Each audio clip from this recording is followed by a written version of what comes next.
On a beaucoup parlé des attentats, enfin des origines des attentats de Marrakech. À l'heure actuelle, il y a beaucoup de pistes qui sont envisagées par le pouvoir et les services de sécurité marocains. Ce qu'on peut dire, c'est que dans un premier temps, la piste Haqqmi Al-Qaïda avait été envisagée, que finalement cette piste est tombée puisque Haqqmi a démenti avoir été impliqué dans l'attentat de Marrakech. Certains milieux, certains courants d'opinion au sein de la société marocaine ont compris que peut-être s'agissait-il d'une instrumentalisation de la part des services de sécurité marocains pour en quelque sorte couper court ou désamorcer des protestations qui revendiqueraient justement plus de démocratie au Maroc. Pour l'heure, toutes sortes d'hypothèses sont envisagées. Assurément, ce que je dis et ce que je répéterai toujours, c'est qu'il fut un temps avant les révoltes arabes de décembre où les États arabes essentiellement pouvaient jouer sur le registre sécuritaire pour empêcher toute forme de mobilisation qui exigerait ou qui demanderait plus de démocratie. Aujourd'hui, le registre sécuritaire, le répertoire du registre sécuritaire s'est amoindri, ce qui fait que ce répertoire ne peut agir que sur le court terme et jamais sur le long terme. Il n'empêchera pas en tous les cas, pour ce qui est du Maroc, la poursuite des mobilisations en faveur de plus de démocratie, de plus de liberté publique et politique. Il y a une démarche qui a été initiée par un groupe de personnes dont on ne connaît pas encore les profils sociologiques.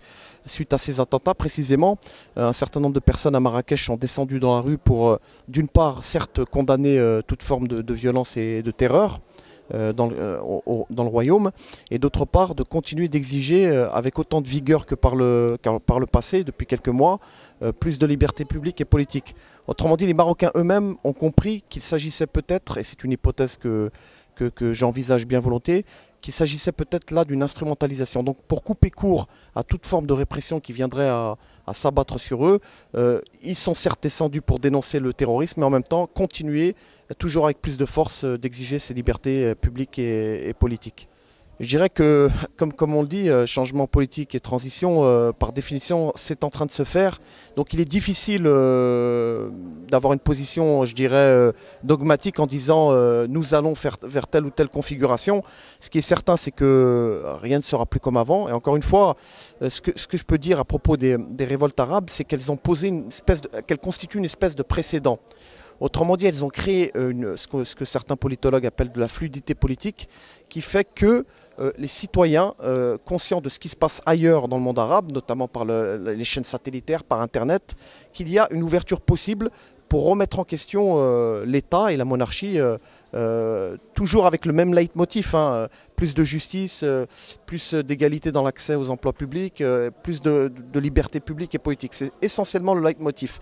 Donc je pense que les marges de manœuvre pour la monarchie sont de plus en plus étroites et l'avenir nous dira si le monarque décidera vraiment, conformément à ce qu'il a pu annoncer en partie à l'occasion de son discours du 9 mars dernier, qu'il compte aller vers une monarchie de type parlementaire.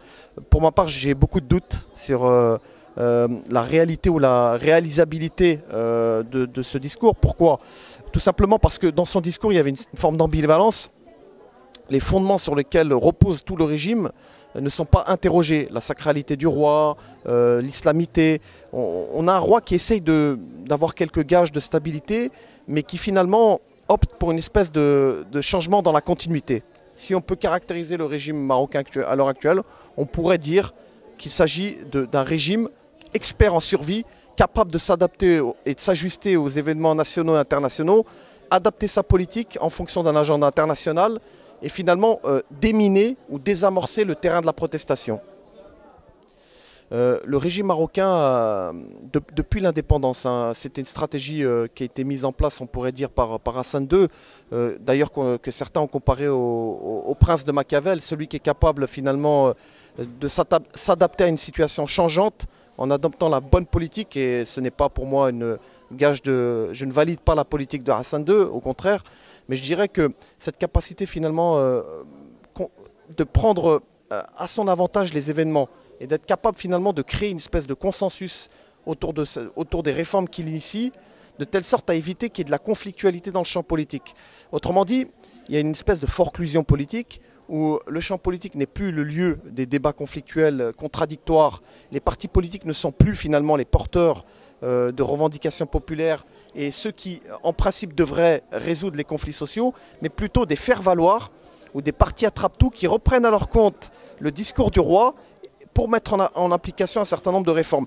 Et je pense que des principales artères de la monarchie, c'est de s'appuyer sur ce qu'on appelle le paradigme islamique du pouvoir.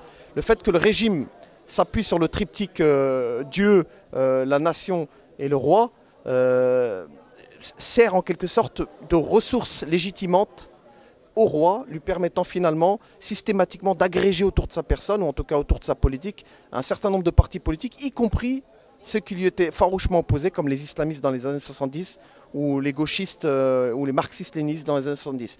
Il y a cette capacité de dépolitiser les revendications qui font que, encore aujourd'hui, la monarchie, même s'il y a des divergences autour de la monarchie, on peut dire qu'elle est parvenue jusqu'à présent en tout cas, à agréger autour d'elle un certain nombre de forces politiques qui, plutôt que de contester la légitimité ou les fondements du pouvoir, perpétuent ou prorogent systématiquement ce système et ce régime.